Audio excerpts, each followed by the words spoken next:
North Woods are an ideal laboratory for studying black bears close up before they emerge from their winter dens.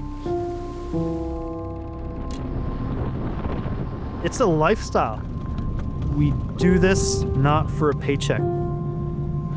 We're doing it because it's like, there's no better job. This is as good as it gets.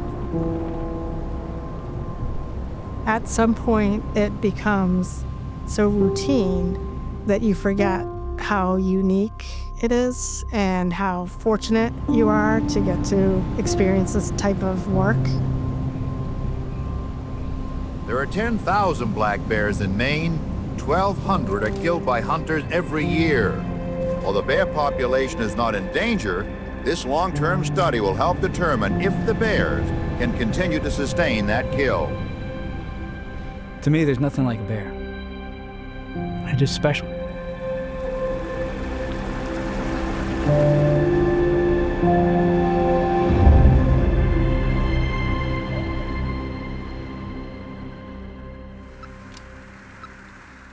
This is a directional antenna where signal get louder. Source is probably in the den. When I came in the early 80s, George had taken over a few years prior. And he was really the architect of actually improving the study. This is the first time that we've introduced cubs to a female here in Maine. We felt that we had a pretty good chance of success, but we didn't know until we tried it. When I first came on, they didn't have a whole lot of data. I knew we could catch more bears and have a bigger sample size. George was able to gain the funding for it to improve the equipment we had. After her physical is completed, her radio collar is replaced. It will last another year and help scientists keep tabs on her social life. Things slowly but surely became more and more expanded. Part of the study has been the ability to actually handle the animals themselves.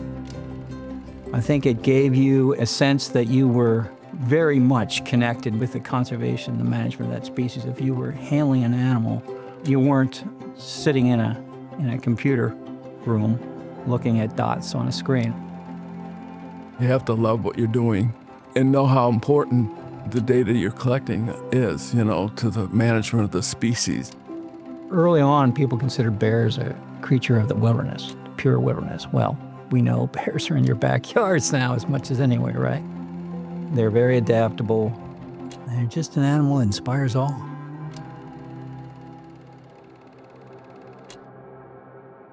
We've had many, many folks come through the program. You pick good people and you train them well, it becomes very much a team. Well, not really sure what possessed George to hire me, but he did, and it changed my life. He stood out to me because he was so honest with his answers, I'm just a regular old farm boy from Maine. Probably helped me push myself to be the best I can. Starting out with Randy and being a wee little lad, there was so much I had to learn. You can't have a better teacher. And got me to where I am. I'm definitely the only wildlife biologist in my family, so I think they think it's cool, but they might not totally understand what I do on a day-to-day basis at work. I mean, I had heard so much about this program prior to this job opening up, and so, I feel like this bear study in Maine is kind of famous in a way. It's one of the longest consecutively running bear studies in North America. We have a healthy bear population in Maine. We have a good balance, I feel like, compared to other states, of our bear population and the human population. We have to live in a world where people have to coexist with wildlife, and sometimes there's negative interactions between people and the wildlife. So that's what management is. We're trying to make sure populations continue to persist and that they're in balance with both the natural environment and just living in among people. I'm lucky I get to go out in the field and getting out there and reminding myself of why I got into this work in the first place, which is getting to work with bears. This is Matt's snack of choice. You get the adrenaline rush. It's addictive. Like, it's hard to turn it off.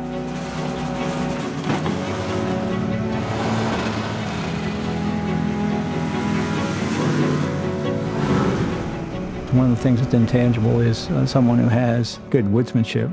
You have to learn that.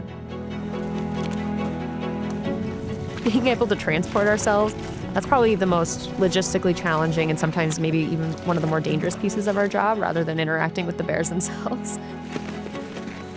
You don't have to be a world-class athlete, but boy, you have to have a certain level of athleticism. We're really stressing their bodies. So we're in the woods with nothing. Like, we don't have the space to carry other things. So we just go in there with our handling equipment. Being comfortable, being uncomfortable. Like, you're hot, you're cold, you're happy, you're mad. All that at the same exact time.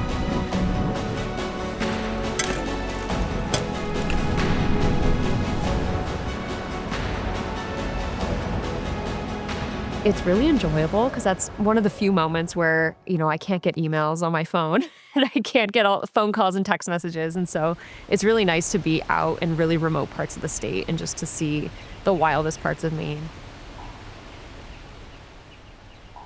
So radio telemetry, that's how we get to 100% of our bears. So we've used VHF radio collars since 1975 that give off a radio signal that we can use our telemetry to get us close to the bear. I think arguably one of the hardest parts of telemetry is just that mental mind game of, like, you have people following you and expecting you to take them to a bear. Long gone. She left a while ago. Depending on the den that you're approaching, you do have to be very quiet at times, especially if they're just in a ground nest, just watching and listening and smelling.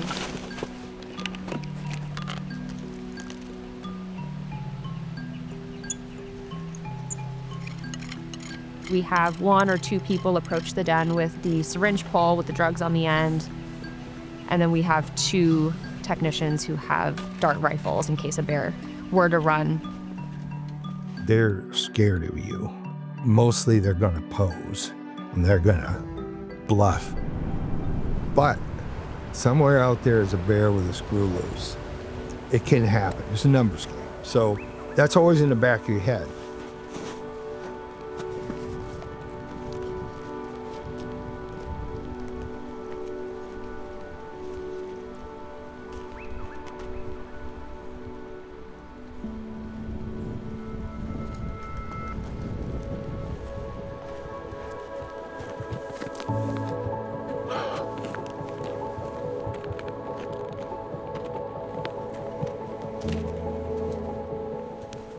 On top of being in a situation that most people wouldn't put themselves in, you also have this responsibility for the welfare of the animal.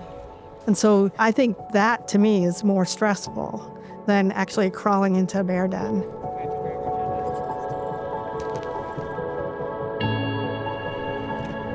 We'll pull the cubs out and start taking measurements on them and collect all sorts of morphological measurements. 7.2. Body size, length, width.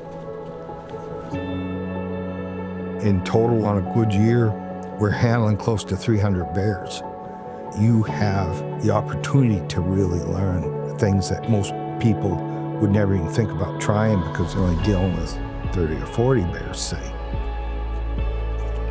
In the back of your head, you know that what you're doing is helping us manage bears properly in the state of Maine.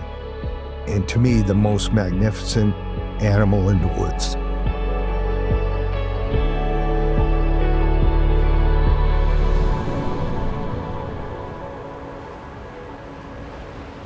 This study has been going on for 50 years now, and the data that we've collected over that time in a very consistent way gives us such a window into how the bear population has been doing. And so being able to collect data into the future on how the population is doing, what's the size of the population, where is it located, distributed across the landscape, helps us make decisions to manage the population to keep it at such a stable level so that generations from now, people can still go out into the Maine woods and see a black bear, go out into the Maine woods and go hunting and have all these different experiences that we're able to have now.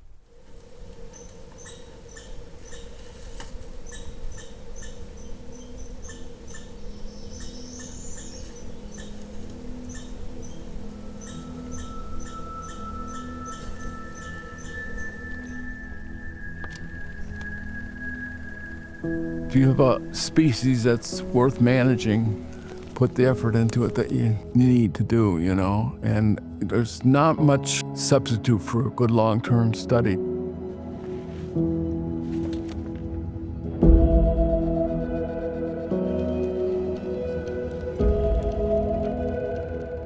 It's all about a lot of good people wanting to do good work and wanting to do that good work for the benefit of a really phenomenal species. We don't want it to go backwards and have any concerns about how the population is doing. And so that gives me maybe more satisfaction. I don't have to make things better. I just need to make sure that we have a future where bears are continuing to thrive in the state of Maine. You'd think, well, you've had all these bears, you've done this for all these years, it must get old and get boring. It never gets old, never gets boring. It's really cool. The biologists declare them healthy. Still, we have a lot to learn about bears, and going to where the bears are is the only way to do it.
I can't be serious about anything.